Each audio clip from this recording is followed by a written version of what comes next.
Kumusta ka na, Ate Carla? Ate, ikaw, okay na yung ano mo? Pinipilit ko lang talagang kumilos na dahil usually yan after 3 months magre-request sila or 6 months ng panibagong MRI. Ano pinagkakaabalahan mo ngayon? Ako na lang talaga yung kulang para umandar ng dire-diretso. Ha! Ang hirap talagang kalaban yung sarili.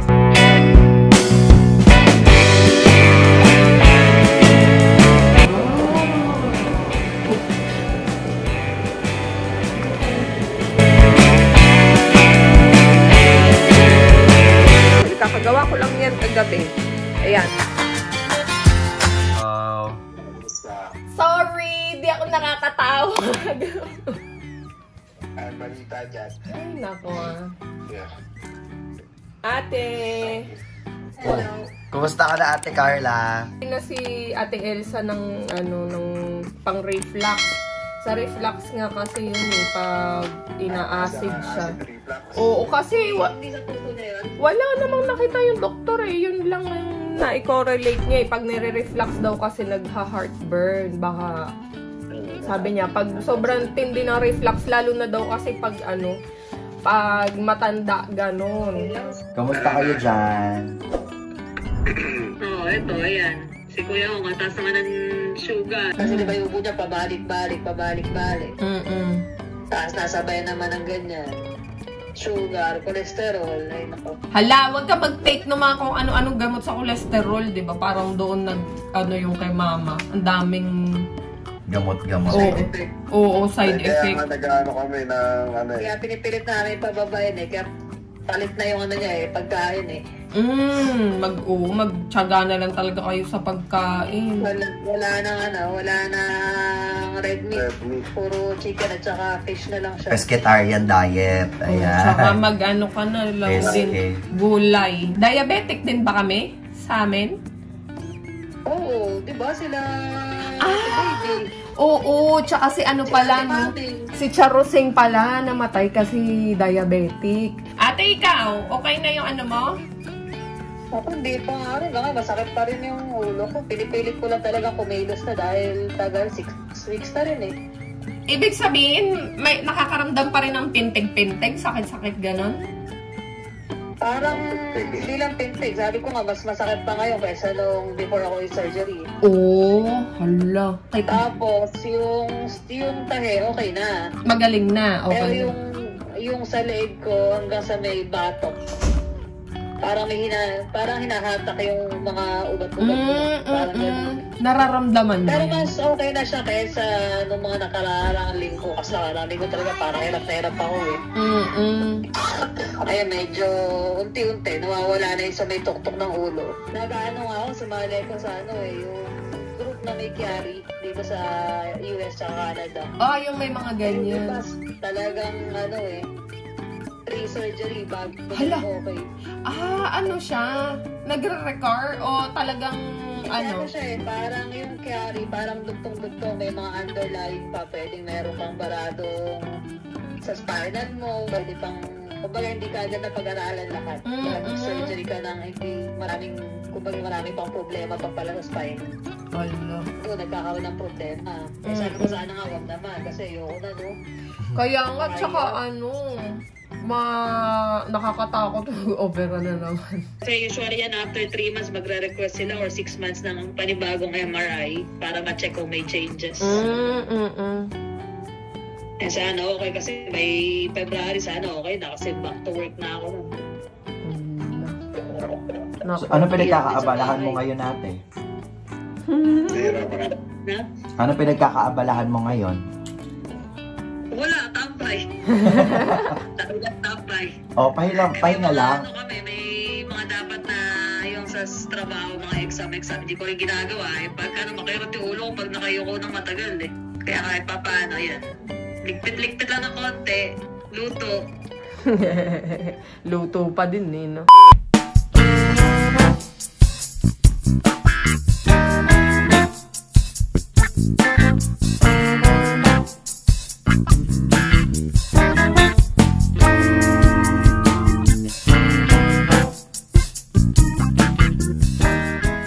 Just then.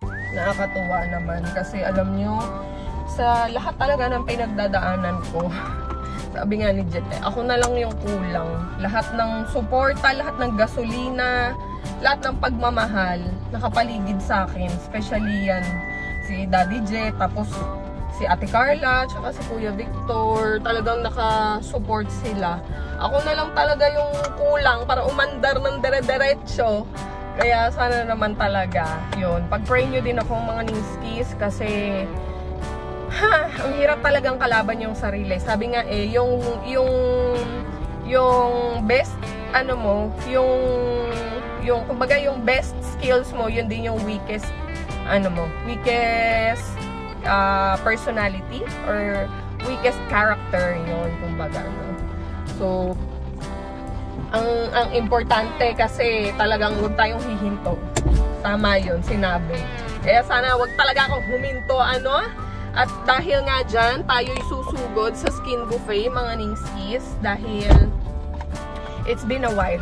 It's actually been a year. More than a year. Simula nang huli akong pumunta sa skin buffet to si Ate Ella. To bond with them and to actually take care of my skin, you know.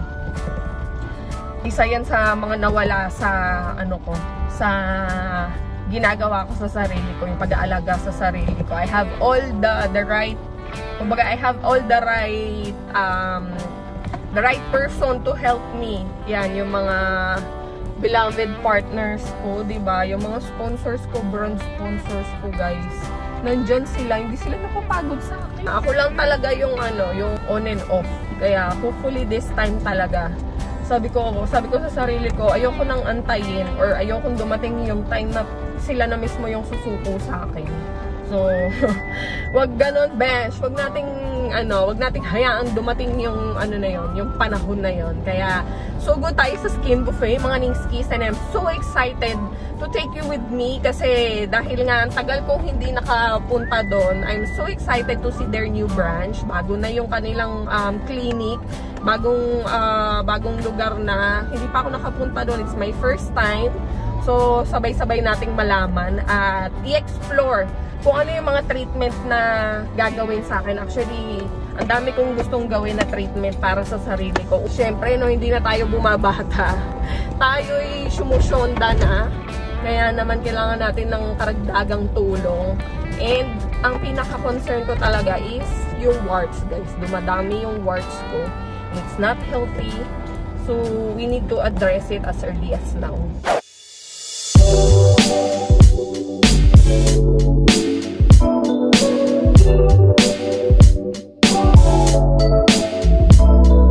Ganda naman ni Skylar. Ganda rin ang damit ko, guys. Kaya hindi ko na siya na-plancha. Uy, ma! Pinutin mo. Hindi tayo aakyat. Third.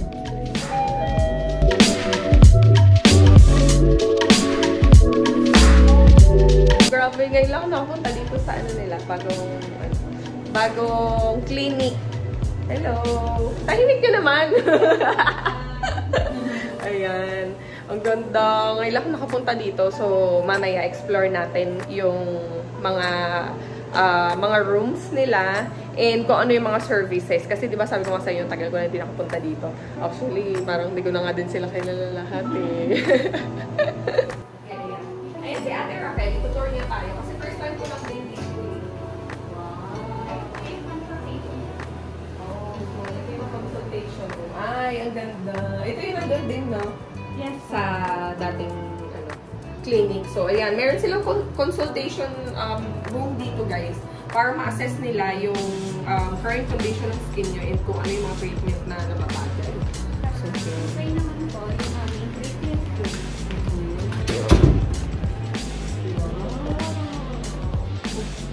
Christmas na talaga, guys. Ang ganda. Oo. Shala. Ganda naman natin. So, ito yung VIP room. Usually, ano po mga treatment yung ginagawa?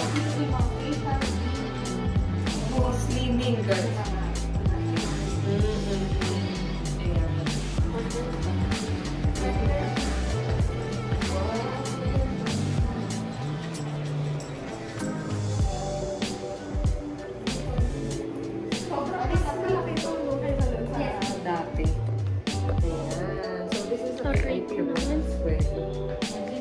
talagang makakasigurado kayo na maganda yung mga treatment nila tsaka quality. Kasi actually kahit first time ko dito sa bagong branch nila, bagong clinic, yung pinupuntahan ko kasi talaga sa Westria building dati. Eh dun pa lang ang ganda na ng performance nila. Ito po yung laser na.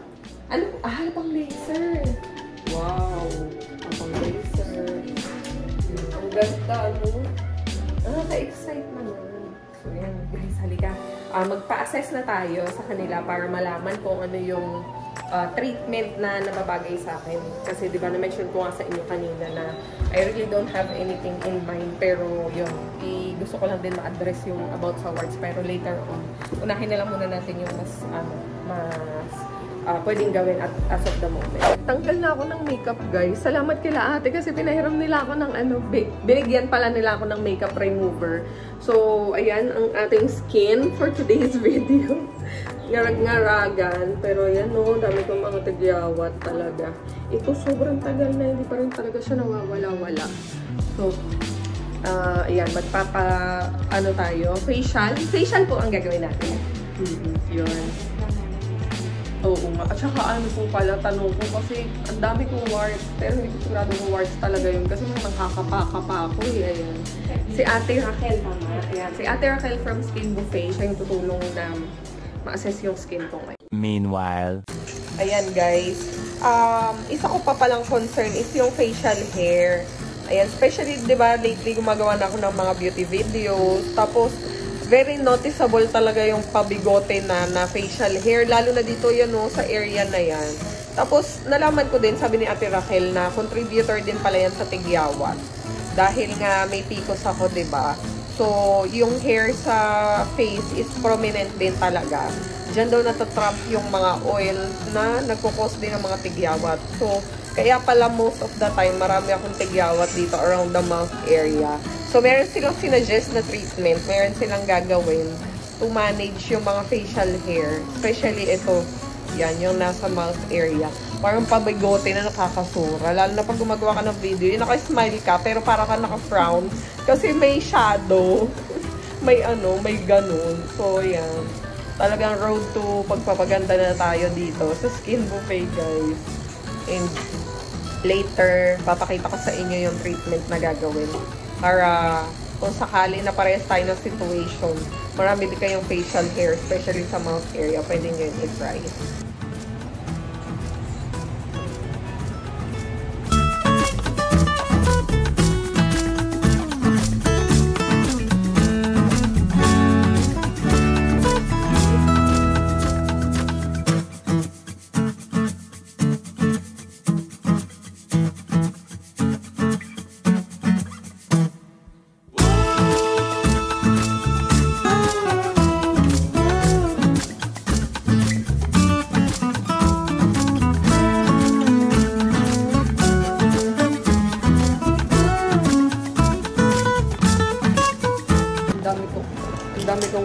Guys, ayan o, sobrang dami dito sa may bandang leeg. Ang sarap magpatanggal ng warts, at the same time masakit siya, pero parang yung sakit niya is pinching lang kasi. Ang bilis lang din mawala. So, feeling mo ma-addict ka sa pagpapatanggal. Kahit na nasasaktan ka, nag-go ka pa din. Uy, parang gawa. Uy. A few moments later. Ang pangit! Dami mga batsa dito. Sabi ni Sky kanina para daw mga garapata.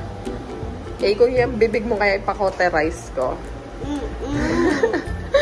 Pero okay na yan. Tiis ganda lang talaga tayo.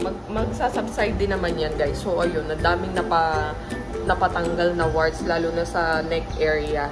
And, okay na pati yung kilikili natin. Yan, nag-diode tayo sa kilikili. Pati dito sa my mouth area para matanggal yung mga facial hair. Ayan. So, kung nakikita nyo, di ba, malinis na siya. Wala siyang shadow. Nakakatuwa. Oh, girl na ako.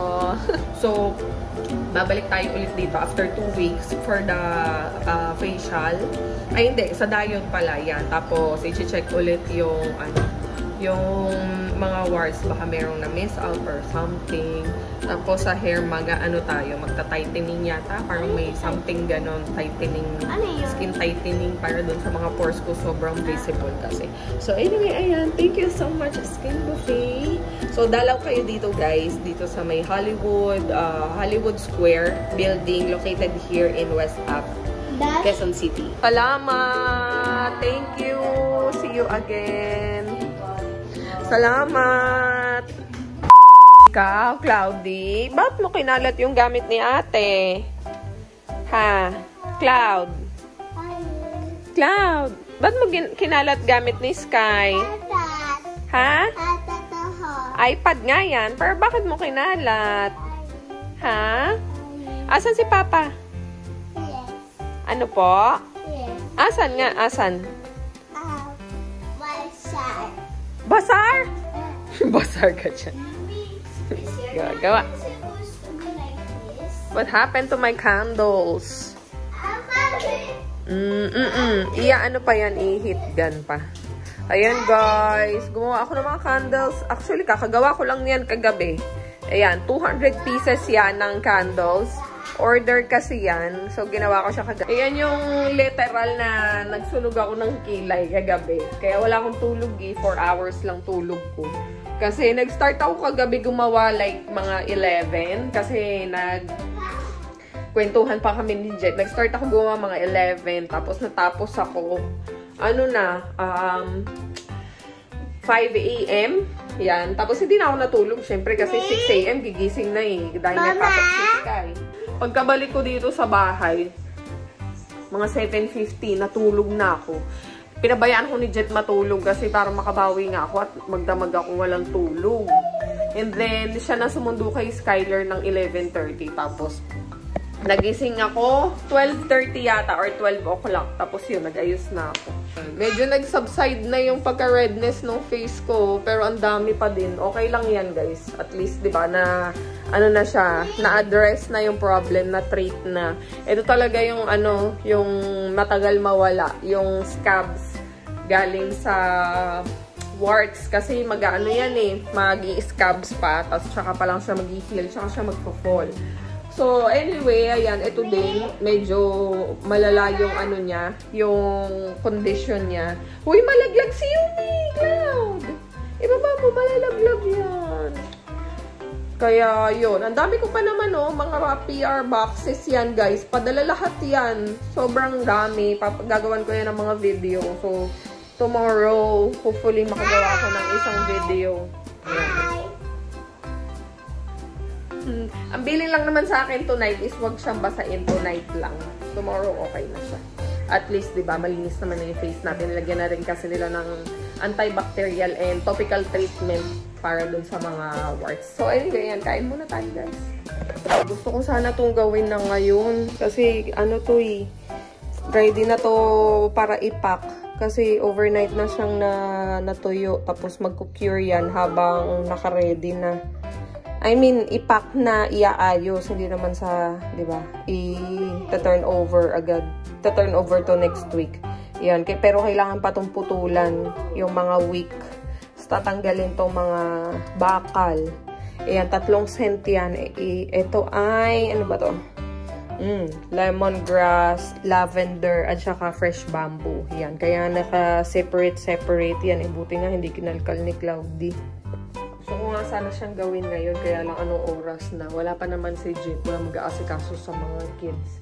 Pag hindi ko to pinatulog, hindi rin sila matutulog on their own. Kung ano-ano lang gagawin. Lalo na yung bunsong lalaki, makulit. Yung makulit. Yung pinakamaliit, yun ang pinakamakulit. Ayan, Oh. Diba? Kanaakit na tayo. Gabi na yung makakauwi si Papa. Let's go na. Akit na. Yan guys po.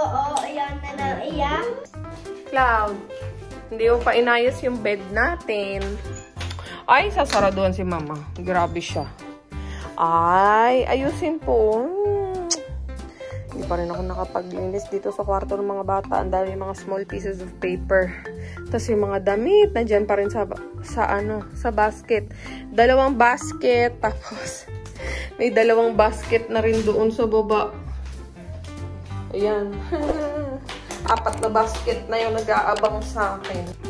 Hindi, bukas ko lang ito ilalagay. Kasi aayusin pa yan ko. Kailangan tatanggalin pa yan. Bukas ilagay ko na. Natagok ko muna dito para bukas ayusin ko yung belt. That's so fun. Okay. Yes. Mommy is so fun.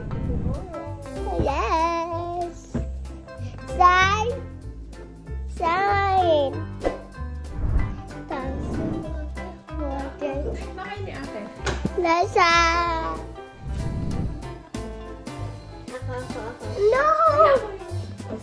Good night, guys. Okay, like, subscribe, and hit that notification bell for our notice updates like this video. Good night.